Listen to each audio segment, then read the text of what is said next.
दोस्तों आज हम लोग भक्ति काल के कृष्ण भक्ति काव्य धारा के एक बहुत ही प्रमुख कवि की काव्यगत विशेषताओं पर बात करेंगे। जी हाँ, इससे पहले भी मैं कई कवि की काव्यगत विशेषताओं को लेकर वीडियो बना चुका हूँ, जिस पे हमने कबीरदास की काव्यगत विशेषताओं पर बात की, मलिक मोहम्मद जायसी की काव्यगत विशेषताओं पर बात की, तुलसीदास की काव्यगत विशेषताओं पर बात की, वहीं सूरदास की काव्यगत विशेषताओं पर भी बात की है। कहने का तात्पर्य कि भक्ति काल के प्रमुख 4 कवियों की काव्यगत विशेषताओं पर हम ऑलरेडी बात कर चुके हैं। अगर आपको इन कवियों से रिलेटेड काव्यगत विशेषताओं की आवश्यकता है तो मैं डिस्क्रिप्शन पर लिंक दे दूंगा, आप वहां जाकर देख सकते हैं। आज हम लोग भक्ति काल के एक ऐसे ही प्रमुख कवि की काव्यगत विशेषताओं पर बात करेंगे। जी हाँ, आज हम लोग कृष्ण भक्ति काव्य धारा के प्रमुख कवि कौन थे? सूरदास। अगर कृष्ण भक्ति काव्य धारा के प्रमुख कवियों में सूरदास के अतिरिक्त दूसरा कोई नाम सामने आता है तो वो आता है मीराबाई जी का। जी हाँ, मीराबाई कृष्ण भक्ति काव्य धारा की एक प्रमुख कवयित्री के रूप में गिनी जाती है।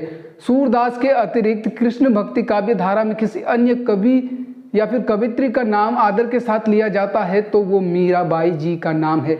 आज हम लोग मीराबाई की काव्यगत विशेषताओं पर बात करेंगे, साथ ही साथ आज आपके लिए एक प्रकार से बम्पर ऑफर में लेकर आया हूं। जी हाँ, आज आप लोगों का एक तीर से 2 निशाने वाली बात होगी। आज मैं आपको मीराबाई की काव्यगत विशेषताओं को बताने के साथ साथ आपको उनकी भक्ति भावना भी बताऊंगा। जी हाँ, एक ही वीडियो में आपको 2 प्रश्न के उत्तर मिल जाएंगे। एक तो मीराबाई की काव्यगत विशेषताएं, दूसरी मीराबाई की भक्ति भावना। आपको पता होगा, अगर मीराबाई से आप परिचित होंगे तो मीराबाई जी से रिलेटेड उनकी भक्ति भावना पर ही ज़्यादा प्रश्न पूछे जाते हैं, ना कि उनकी काव्यगत विशेषताओं पर। लेकिन क्योंकि मैं काव्यगत विशेषताएं पढ़ाता हूं तो इसीलिए मैंने प्रयास किया है कि आपको एक ही वीडियो में मैं भक्ति भावना भी बताऊं, काव्यगत विशेषताएं भी बताऊं। तो आप केवल आपसे ये गुजारिश है कि अंत तक आप बने रहे।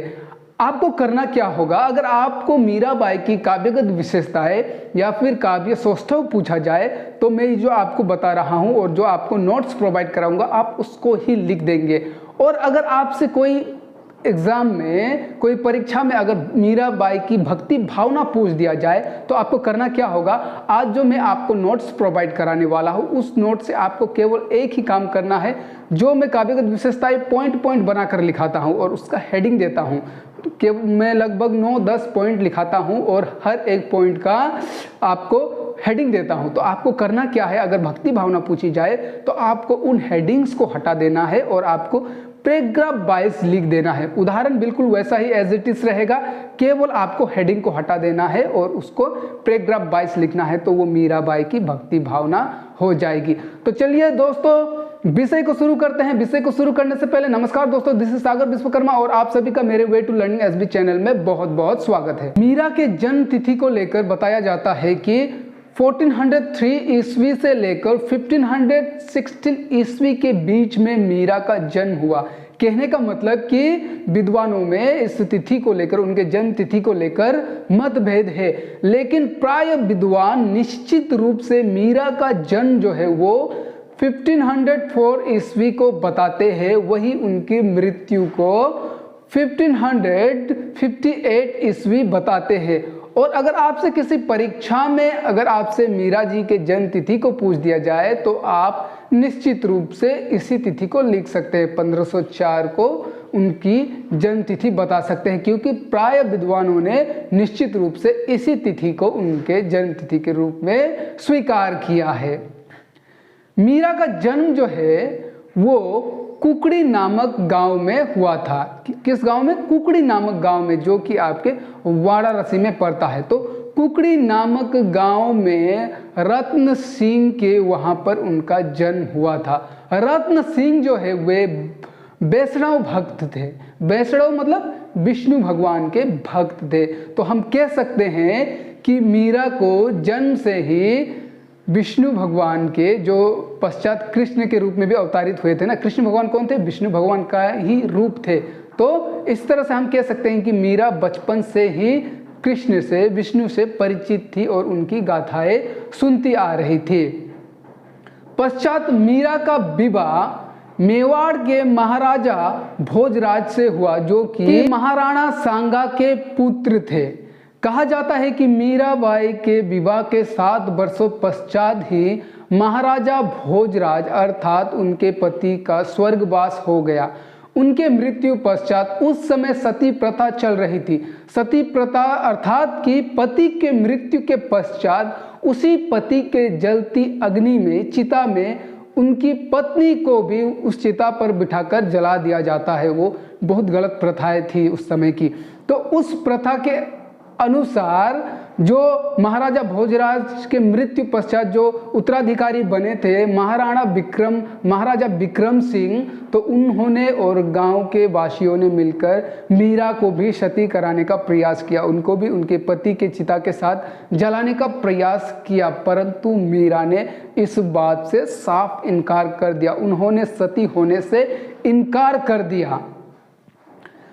मीराबाई के नाम को लेकर भी विद्वानों में कई भ्रांतियां हैं। कहते हैं कि मीरा शब्द जो है मीर शब्द से लिया गया है, जिसका अर्थ होता है परम पुरुष। जिसका अर्थ क्या होता है? परम पुरुष। वही बाई का अर्थ है पत्नी। तो इस प्रकार से मीराबाई का अर्थ हुआ ईश्वर की पत्नी। खैर वो ईश्वर की पत्नी थी, महाराज भोजराज की पत्नी थी या किसकी पत्नी थी, ये विषय हम लोगों का नहीं है। केवल समझने के लिए हमने समझ लिया कि मीराबाई के नाम का अर्थ क्या है। तो कुछ विद्वान कहते हैं कि उनके नाम का अर्थ है ईश्वर की पत्नी। खैर इस विषय को लेकर आगे कई विद्वानों ने इस बात को खंडन भी किया। आगे चलकर मीराबाई साधु संतों के साथ तथा पूजा पाठ में लीन हो गई। कहने का तात्पर्य कि वे साधु और संतों के साथ अपना समय व्यतीत करने लगी, उनकी संगति करने लगी, कृष्ण मंदिरों में जाकर कृष्ण गान करने लगी, कृष्ण के मूर्ति के आगे बावरी से नाचने लगी। तो उनकी ये सब व्यवहार जो है वो राजघराने को पसंद नहीं आई तथा उत्तराधिकारी महाराजा विक्रम सिंह ने उन्हें उनकी इस करतूत के लिए उनको कई बार समझाया तथा ना समझने पर उनको विष देकर मारने का भी प्रयास किया। पश्चात उनके मीराबाई के साथ ये सब व्यवहार जब राजघराने के लोग करने लगे तो मीराबाई इस सब से तंग आकर वे वृंदावन चली जाती है, जहाँ कृष्ण का पालन पोषण हुआ था। तो वृंदावन में जाकर वो कई वर्षों वहाँ पर मंदिरों में कृष्ण गान करती है, कृष्ण की भक्ति करती है, कृष्ण से प्रेम करती है। फिर उन्हें पश्चात जब उन्हें ज्ञात होता है कि मेरे प्रभु कृष्ण तो इस वृंदावन से पहले ही द्वारिका जा चुके हैं, तो मीरा वहाँ से भी द्वारिका चली जाती है और अपने जीवन के अंतिम समय वे द्वारिका में ही अपना जीवन व्यापन करती है और मृत्यु को भी प्राप्त हो जाती है। कहा जाता है कि मीरा के गुरु संत रविदास थे।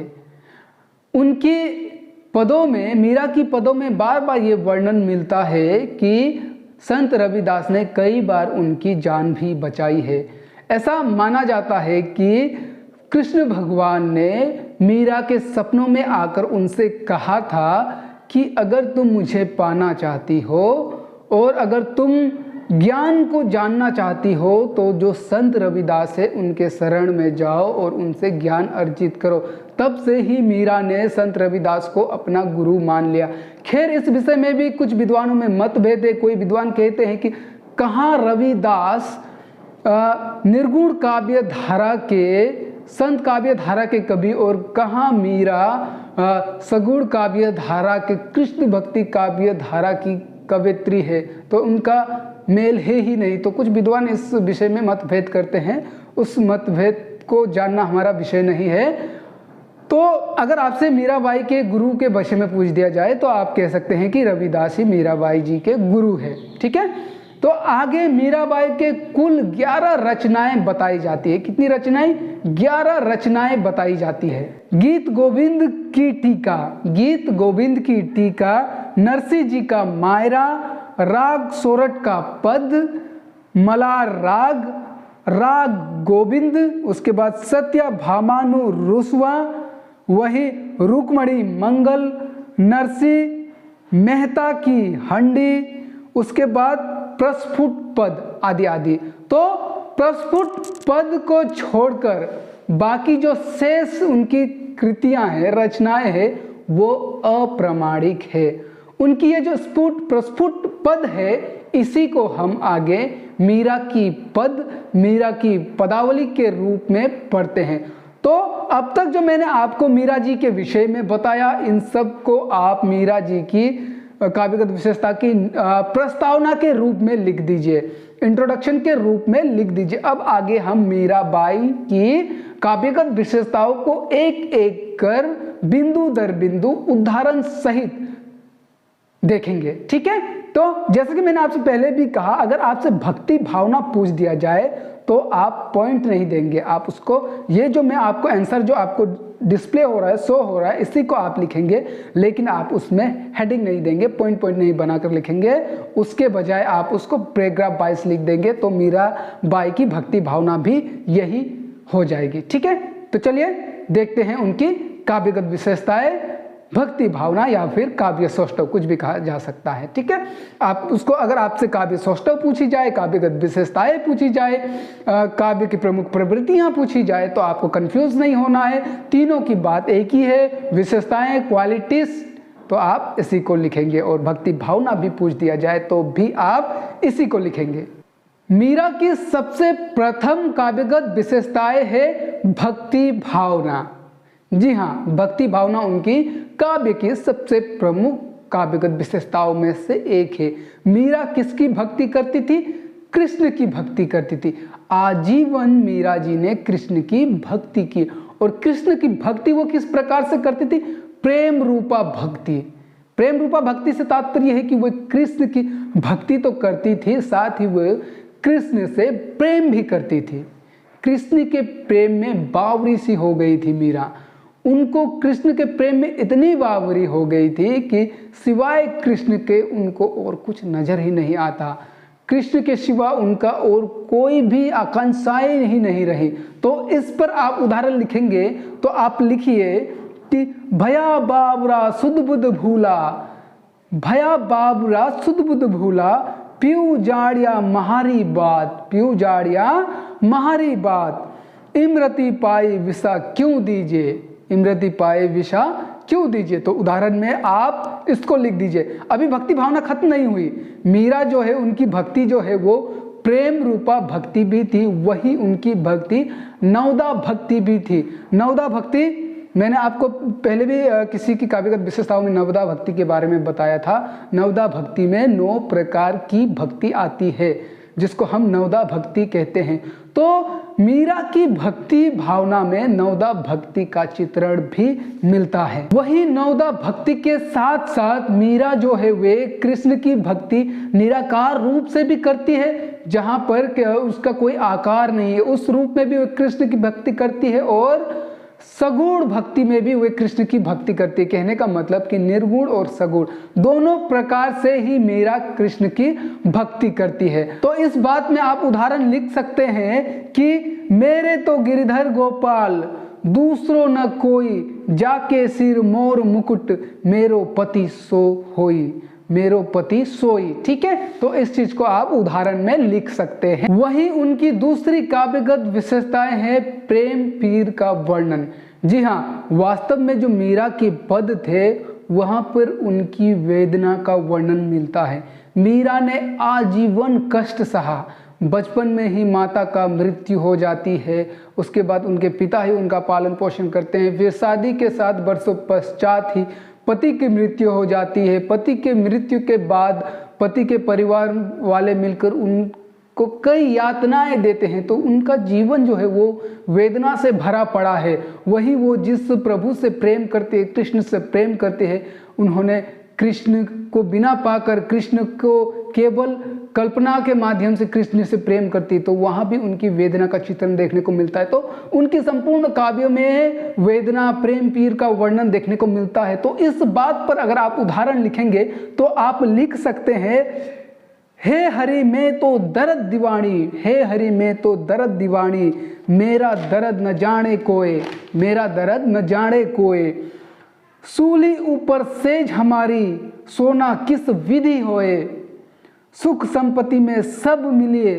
आवे, दुख में बलम न कोय। तो यहाँ पर मैंने आपको शॉर्ट में बता दिया है उदाहरण, बीच में अगर आपको मैं लॉन्ग में दे दूंगा तो आपको इसको याद करना पड़ेगा ना, रट्टा मारना पड़ेगा, तो आपको कठिनाई होगी। इसलिए आप एक लाइन लिखे, फिर उसमें डॉट डॉट दे, फिर लास्ट में अंतिम लाइन को लिख देंगे तो भी हो जाता है। फिर आगे उनकी तीसरी काव्यगत विशेषताएं है कृष्ण के सौंदर्य रूप का वर्णन। जी हाँ, कृष्ण के सौंदर्य रूप का वर्णन, कृष्ण के रूप का सौंदर्य वर्णन, कुछ भी कहो बात तो एक ही है ना, कि पांव जूते में डालो या जूता पांव में डालो, घुसना तो पांव को ही है। तो कृष्ण के रूप का सौंदर्य वर्णन किया है मीरा ने अपने पदों में। उनके पदों में कृष्ण के सौंदर्य रूप का वर्णन प्रचुर मात्रा में देखी जा सकती है। उन्होंने कृष्ण के रूप, रंग, सभी चीज़ों का वर्णन अपने काव्यों में किया है। तो ये तो जाहिर सी बात है कि आप जिस प्रभु की आराधना करते हैं तो उनकी सौंदर्य वर्णन तो आप करेंगे ही करेंगे। वहीं मीरा तो उनकी आराधना भी करती है, उनसे प्रेम भी करती है, तो उनके सौंदर्य वर्णन का बहुत ही सुंदर चित्रण उनके काव्य में देखने को मिलता है। तो इस पर अगर आप उदाहरण लिखेंगे तो आप लिख सकते हैं, बसिया महारो रोणर मां नंदलाला, बसिया महारो रोणर मां नंदलाला, मोर मुकुट मकरा कृत कुंडले अरुण तिलक सोहावाल, मोहन मूरत सवारा सूरत नैना बढ़िया विशाल। तो इसको आप उदाहरण पर कोटेड कर सकते हैं। उनकी अगली और चौथी काव्यगत विशेषताएं हैं विद्रोही कवित्री। जी हाँ, मीराबाई को एक विद्रोही कवित्री के रूप में भी देखा जाता है। मीराबाई की काव्य में विद्रोह की भावना देखी जा सकती है। विद्रोह की भावना क्यों? तत्कालीन समाज में स्त्रियों को लेकर कई नियम बनाए गए थे, कई नियम कानून बनाए गए थे, लेकिन मीरा ने उन नियम कानूनों की परवाह नहीं की। उन्होंने स्वच्छंदता की बात की। मीराबाई एक राजकुमारी घराने से थी, तो तत्कालीन समाज में एक राजघराने परिवार की स्त्री, वो भी विधवा, पति के मरने के बाद वो विधवा हो गई थी, उसका साधु संतों के साथ उठना बैठना, मंदिरों में जाना, मूर्तियों के आगे मंदिरों में नाचना, प्रभु कीर्तन करना, ये सब शोभा नहीं देता था। लोगों का मान्यता ऐसी थी कि एक राजकुमारी होकर वो भी विधवा, उसका मंदिरों में साधु संतों के साथ उठना बैठना ये परंपरागत नहीं है, ये अनुकूल नहीं है। लेकिन मीराबाई ने इन सब बातों की परवाह नहीं की। यहाँ तक कि मीरा को सती भी बनाने का प्रयास किया गया था, लेकिन मीरा ने सती होने से इनकार कर दिया। तो इस तरह से उनकी काव्य में एक विद्रोह की भावना देखी जा सकती है। उन्होंने उन नियम कानूनों का विद्रोह किया जो कि अनुकूल ही नहीं है, जो गलत था, तो उनके काव्य में विद्रोह की भावना देखी जा सकती है। तो इस बात पर अगर आप उदाहरण लिखेंगे तो आप लिख सकते हैं कि सिसोदिया रूठियो महारो कोई कर लेसी, सिसोदिया रूठो महारो काई कर लेसी, माहे तो गुरु गोविंद का गाशिया हो माई, लोक लाज की कान न मानू। तो इस बात को आप इसके उदाहरण में लिख देंगे। अगर सिसोदिया राजा रूठ जाए तो मेरा क्या कर लेगा, ठीक है। मैं किसी लोक लाज इनके द्वारा बनाए गए कानूनों को नहीं मानती। उन्होंने एक स्वच्छंदता की बात की, स्त्री के लिए स्वच्छंदता की बात की। वही उनकी अगली काव्यगत विशेषताएं है स्त्री विमर्श, ठीक है। तो स्त्री विमर्श, स्त्रियों के प्रति उन्होंने जो अपने काव्य में बात की, हम देख सकते हैं जिस तरह से उन्होंने विद्रोह किया। किसके लिए किया? स्त्रियों के लिए। स्त्रियों के लिए जो नियम गढ़े गए थे उन सभी का उन्होंने विरोध किया, जो सच में भी गलत था। स्त्रियों को बहुत ही नीची नज़र से देखा जाता था तत्कालीन समाज में, तो उन सभी का उन्होंने विरोध किया। तो स्त्री विमर्श उनकी काव्य की सबसे बड़ी विशेषताओं में से एक है। तो ये और एक बात, स्त्री विमर्श जो है उनसे रिलेटेड एक बहुत बड़ी प्रश्न में भी आती है। जी हाँ, मीराबाई को लेकर उनकी स्त्री विमर्श पर चर्चा कीजिए। तो ये प्रश्न जो एक बहुत बड़ी प्रश्न है, हम किसी अन्य वीडियो में मीराबाई की स्त्री विमर्शता पर भी बात करेंगे। आज केवल हम लोग इसको उनकी काव्यगत विशेषताओं की एक विशेषता के रूप में देखेंगे। तो उन्होंने स्त्री विमर्शता की बात की है अपने काव्य में। उदाहरण सहित मैं आपको बार बार बता चुका हूँ कि उन्होंने सती होने से भी इनकार कर दिया, और जो स्त्रियों के लिए जो नियम बनाए थे उन सब नियमों को तोड़कर उन्होंने स्वच्छंदता की बात की, स्त्रियों की स्वच्छंदता की बात की। ठीक है, तो इस पर अगर आप उदाहरण लिखेंगे तो आप उदाहरण लिख सकते हैं, गिरिधर गाशिया सती न होशिया, गिरिधर गाशिया सती न होशिया, मन मोहन धन मनामी। ठीक है, तो इसको उदाहरण लिख सकते हैं। और आप और एक उदाहरण लिख सकते हैं, इसी बिंदु में आप और एक उदाहरण लिख सकते हैं, काजल टीकी हम सब त्यागा, त्यागो छे बंधन बांधन जुड़ो। ठीक है, फिर मीरा के प्रभु गिरिधर नागर, बर पायो छे पुरो।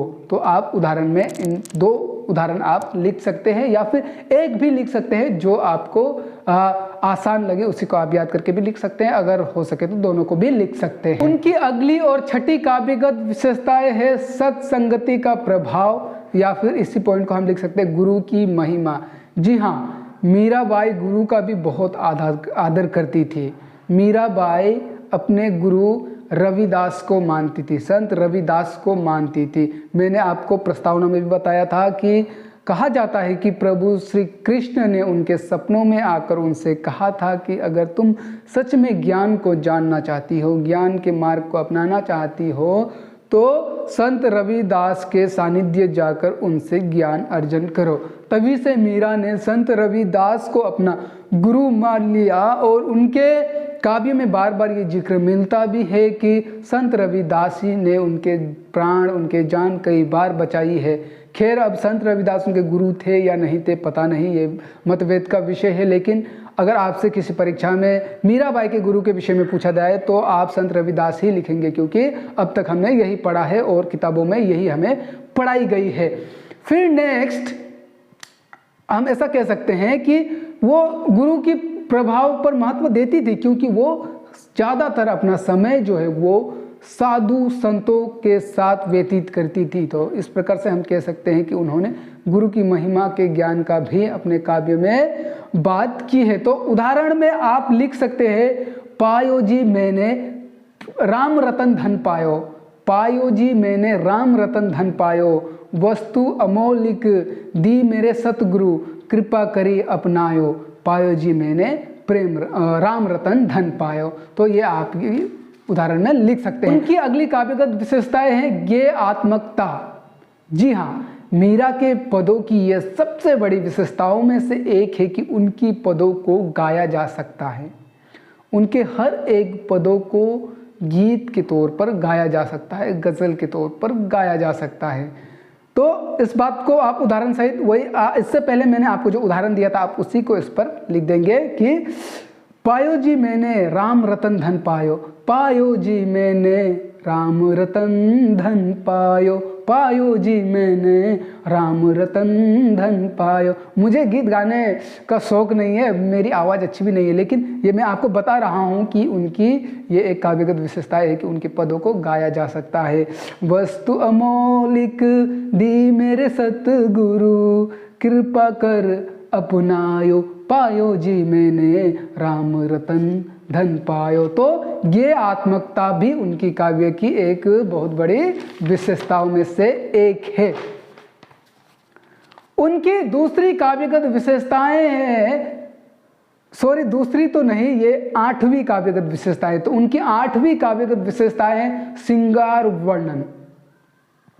उन्होंने अपने काव्य में श्रृंगार वर्णन के दोनों पक्षों को, संयोग और वियोग दोनों पक्षों का बहुत ही सुंदर चित्रण किया है। तो संयोग वर्णन में आप उदाहरण में लिख सकते हैं कि मैंने तो सवारे के रंग रांची, मैं तो सवारे के रंग रांची, साजिद सिंगार बांदी पग घुंघरू, लोक लाज तजी नाची। तो आप संयोग में इस उदाहरण को लिखेंगे। वहीं आप वियोग में लिखेंगे कि मैं तो धागी बिरही के रे, मैं तो धागी बिरही के रे, तू काहे को औसद देर। ठीक है, तो आप वियोग के उदाहरण में इसको लिख देंगे। उनकी अगली काव्यगत विशेषताएं हैं जिसको हम कला पक्ष भी कहेंगे, तो भाषा शैली। मीरा जो है वे ब्रज भाषा का प्रयोग अपने काव्य में करती थी। किस भाषा का? ब्रज भाषा का। लेकिन उनकी भाषा में राजस्थानी और गुजराती का प्रभाव भी देखी जा सकती है। जो वो ब्रज भाषा का प्रयोग करती थी वहाँ पर राजस्थानी और गुजराती भाषा का प्रयोग भी देखने को मिलता है। परंतु उनकी जो भाषा थी वो बहुत ही सरल व सुबोध थी। कहने का तात्पर्य कि मीरा के पदों को पढ़कर पाठक स्वयं भी ये उसके भाव को समझ सकता है, इतनी सरल थी उनकी भाषा। फिर अगली रस अलंकार, ठीक है, तो मीरा ने मुख्य रूप से श्रृंगार रस का अपने काव्य में प्रयोग किया है। श्रृंगार रस का भी वियोग संयोग दोनों ही पक्षों का सुंदर वर्णन उन्होंने अपने काव्य में किया है। वही कहीं कहीं शांत रस का प्रयोग भी देखने को मिलता है। अलंकार की बात करें तो मीरा ने अलंकारों को ध्यान में रखकर काव्य की रचना नहीं की, परंतु उनकी काव्यों में उपमा अलंकार, रूपक अलंकार भी देखी जा सकती है कहीं कहीं पर, लेकिन उन्होंने अलंकार को ध्यान में रखकर काव्य की रचना नहीं की, वो अनायास ही प्रयोग में आ जाती है। इस तरह से उनकी काव्यगत विशेषताएं कंप्लीट होती है। निष्कर्ष में आप लिखेंगे कि मीरा के पद हिंदी साहित्य के लिए एक बहुत बड़ी उपलब्धि है, ठीक है, बहुत बड़ी उपलब्धि है। उनकी पदों के कारण मीरा आज भी हमारे हृदय में, पुस्तकों में अमर है, ठीक है। और अगली बात कि मीराबाई के लिए एक मंदिर भी बनाया गया जिसको मीराबाई मंदिर कहते हैं। वो कहाँ पर है? चित्तौड़गढ़ में स्थिर है। तो मीरा को देवी के रूप में भी माना जाता है। कहीं कहीं मीरा की आराधना भी की जाती है, मीरा की पूजा भी की जाती है, मीरा को देवी का रूप भी माना जाता है। और ये कहानियाँ भी आपने सुनी होगी कि कहा जाता है कि मीरा पूर्व जन्म में एक गोपी हुआ करती थी जो कृष्ण से बहुत ही प्रेम करती थी, लेकिन कृष्ण से बिछोड़ गई और उसी के उन्होंने दूसरा जन्म लेकर मीरा का रूप में जन्म लेकर आई और फिर उन्होंने कृष्ण से प्रेम किया। तो ऐसा भी कहानी हमें सुनने को मिलता है। तो दोस्तों, इस प्रकार से मीराबाई की काव्यगत विशेषताएं समाप्त होती है। काव्यगत विशेषता के साथ साथ हम ये भी कह सकते हैं कि उनकी भक्ति भावना भी समाप्त होती है। भक्ति भावना अगर आपसे पूछ दिया जाए तो आप केवल हेडिंग को हटा देंगे, जो मैंने पॉइंट को हटा देंगे, हेडिंग को हटा देंगे और इसको आप पैराग्राफ बनाकर लिखेंगे तो उनकी भक्ति भावना भी हो जाएगा। लेकिन उदाहरण को आप लोग एज इट इज ही रखेंगे। तो बहुत जल्दी हम भक्ति काल के किसी अन्य कवि की काव्यगत विशेषताओं के साथ मिलेंगे। तब तक आपसे अंतिम एक गुजारिश है और छोटी सी एक शिकायत भी है कि आप लोग वीडियो को देखते तो हैं, शायद नोट्स को भी ले लेते हैं, लेकिन आप लोग चैनल को सब्सक्राइब नहीं करते। कुछ लोग तो ऐसे हैं जो कर देते हैं, लेकिन बहुत से लोग ऐसे हैं कि वीडियो को तो देखते हैं लेकिन चैनल को सब्सक्राइब नहीं करते और लाइक भी नहीं करते। इतना कर देने से आपका कुछ नहीं जाएगा, लेकिन जो यूट्यूबर्स होते हैं जो आपके लिए इतना मेहनत कर रहे हैं उनका भला हो जाएगा। तो कृपया इतना अवश्य कर दे कि सब्सक्राइब जरूर कर दे, क्योंकि अगर आप ये वीडियो देख रहे हैं तो जाहिर सी बात है कि आप हिंदी के ही स्टूडेंट होंगे, हिंदी लिटरेचर के ही स्टूडेंट होंगे। तो आगे भी मैं इसी तरह का हिंदी लिटरेचर से जुड़ी कई टॉपिक्स पर बात करूंगा। हिंदी साहित्य से, हिंदी से रिलेटेड ऐसा कोई टॉपिक नहीं होगा जिस पर मैं बात नहीं करूंगा, फिर वो चाहे हिंदी साहित्य हो, भाषा विज्ञान हो, या फिर हिंदी ग्रामर हो, या फिर प्रयोजन मूलक हो, कुछ भी हो, मैं सभी के टॉपिक्स पर बात करूंगा। या फिर वो काव्यशास्त्र ही क्यों ना हो, मैं सभी पर बात करूंगा। लेकिन फिलहाल हम काव्यगत विशेषताओं पर बात कर रहे हैं, तो पहले हम काव्यगत विशेषताओं को कंप्लीट कर ले, फिर हम इन सब विषय पर भी बात करेंगे। इसीलिए आपसे गुजारिश है कि अगर आप हिंदी के स्टूडेंट हैं तो इस चैनल को सब्सक्राइब जरूर करें, क्योंकि इसी तरह का तमाम टॉपिक्स पर लेकर मैं वीडियो बनाता रहता हूँ। और अगर वीडियो देख रहे हैं, नोट्स भी ले रहे हैं, कुछ सहायता हो रही है तो लाइक जरूर दबा दीजिए। एक लाइक दबाने में क्या चला जाएगा, ठीक है। तो लाइक जरूर करें, क्योंकि व्यूज़ तो चलो फिर भी आ जाते हैं, लेकिन लाइक्स नहीं मिलती और सब्सक्राइब भी नहीं हो रहा। तो इसीलिए आपसे अंतिम में यही गुजारिश करता हूं कि प्लीज़ प्लीज़ प्लीज़ चैनल को सब्सक्राइब करें, बेल आइकन को दबाना ना भूलें ताकि अगली बार मैं किसी भी इस तरह के रिलेटेड वीडियो बनाऊँ तो उसका पहला नोटिफिकेशन आपको मिले। वीडियो को लाइक ज़रूर कर दे, कुछ पूछना हो तो कमेंट भी कर सकते हैं। तो मिलते हैं बहुत जल्दी दोस्तों, तब तक के लिए जय हिंद, जय भारत, नमस्कार।